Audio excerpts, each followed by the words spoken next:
প্রোটিনও চাই, আবার চাই একটু ওয়েটটা লসও হোক, তাহলে এই পারফেক্ট রেসিপিটা তোমার জন্য। এবার ঝটপট দেখে নাও তো কী কী দিচ্ছি। দিয়েছি ওটস, আর দিলাম ভিজিয়ে রাখা মুগ ডাল, কয়েকটা কাঁচা লঙ্কা, আর দিয়েছি ছোট্ট একটা আদার টুকরো, আর দিলাম সাদা জিরে আর পরিমাণ মতো নুন।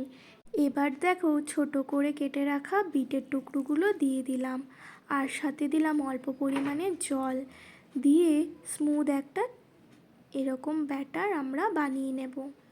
ব্যাটারটা আরেকটু পাতলা করে নিয়েছি অল্প পরিমাণে জল দিয়ে।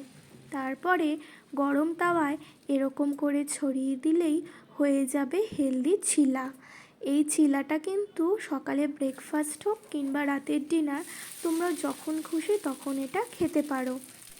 আমি এখানে অল্প একটু সামান্য সাদা তেল দিয়ে এটাকে কিন্তু ভেজে নিয়েছি 2 পিঠ করে। তোমরা চাইলে তেলটাকে স্কিপও করতে পারো। আমি এটা নিয়েছি পনিরের তরকারি, আর নিয়েছি সিক্রেট একটা চাটনি। এই চাটনিটা ঘরেই আমি বানিয়েছি। এই চাটনিটা দিয়ে না এই ছিলাটা খেতে অসাধারণ লাগে।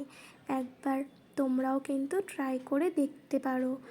চাটনিটার রেসিপি জানতে হলে কমেন্ট করতে ভুলবে না, আর সাবস্ক্রাইব করে দিও।